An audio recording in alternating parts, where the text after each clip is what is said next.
Hi, Elise here from New Musicals Inc.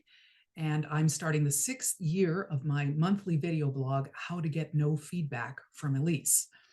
And I thought that for the first few months of this year, that I would revisit some old topics that I may have touched on in the past, but I've had just a handful of new thoughts about them and wanted to share a few extra things. So the first one that I'm going to be revisiting for this month is transitions.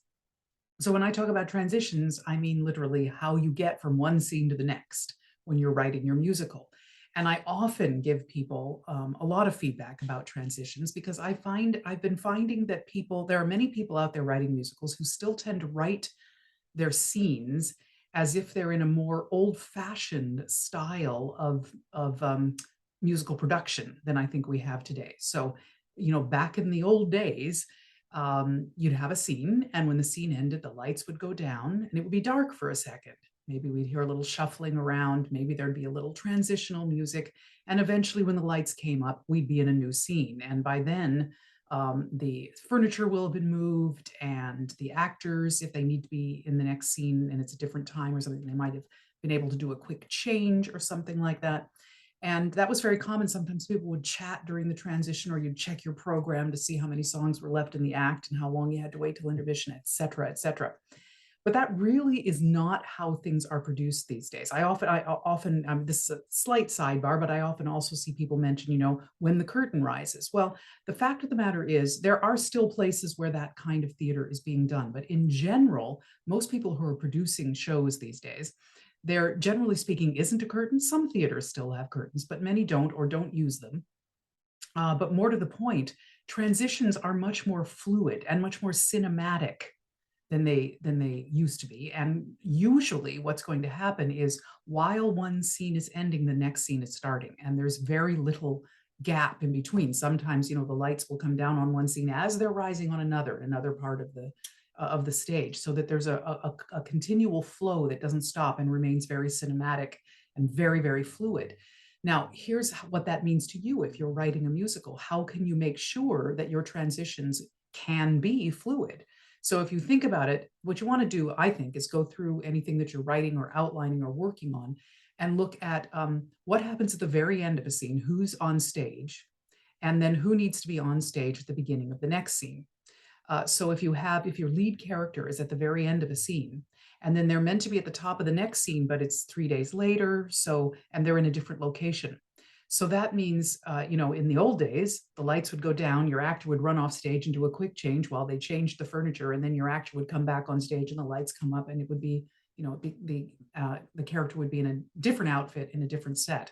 But if you want to write a show that's fluid, I think you need to be looking very carefully at what I would refer to as a buffer, a scene buffer, right? So if that's what you want, if your main character needs to be at the end of one scene and at the top of the next scene, there's going to have been a passage of time, a new location, new costume. I think you need to write a buffer that happens either at the end of the scene or at the beginning of the next. So in other words, you need to take the character who needs to appear in the next scene and get them out of the scene a little bit early and find a way to continue the scene a little bit after they've gone with a couple of other characters, to literally give that character time to exit. And I'm talking just logistically, the actor is going to exit the stage, run around backstage while their dresser is chasing them and getting them changed, come around to the other side of the stage and be ready to come on stage and be sitting on a set where the lights are going to come up on the other side, so that when the characters you've left behind in this scene finally finish, we're talking, a few lines of dialogue, because these things can happen pretty quickly. The lights go down and then the lights come up on the other side, and lo and behold, our character has already made it over there in their new clothes onto the new set. So that would be a buffer at the end of the scene. The other way to do it is to put a buffer at the top of the next scene. So your character is at the end of this scene, or characters, maybe there's a couple of characters that have to make this transition, and the lights come down. Then the lights come up on the other side, and there's a buffer at the top of that scene. There's something else happening, between a couple of other characters, giving your actor or actors time to get around stage, change clothes if necessary, and then make an entrance. They would make an entrance then. So they either have to make an exit early or make an entrance a little bit later. And that would allow your production team to create these more fluid transitions. So I think that's something to think about. There is another way to do fluid transitions where you literally have your character simply walk from one scene to another and we never lose them. I think that can be very cool, but I do think that that needs to be something that you incorporate throughout the piece. It needs to be a consistent device that you're using. You can't just do it in one scene because it would be useful and then not do it in others. I think if we're following the lead actor from scene to scene, and maybe they're talking to us in between, or they're on the phone in between scenes, but we never actually lose them. They're always lit and the scene is configuring around them as they move. But I think that's a decision you need to make throughout. I think these are very important things to be thinking about while you're writing your musical, to make sure that you're writing something that is producible, that it's possible to make these scenes happen without forcing your production team to have the lights come down and people sit and wait until the lights come back up. So that's the way I feel about transitions in the modern day of cinematic musical theater production. So check your musicals, make sure that you're making those kinds of transitions possible. And then you won't find me pestering you about them when you send them in for feedback. Thanks, and bye-bye.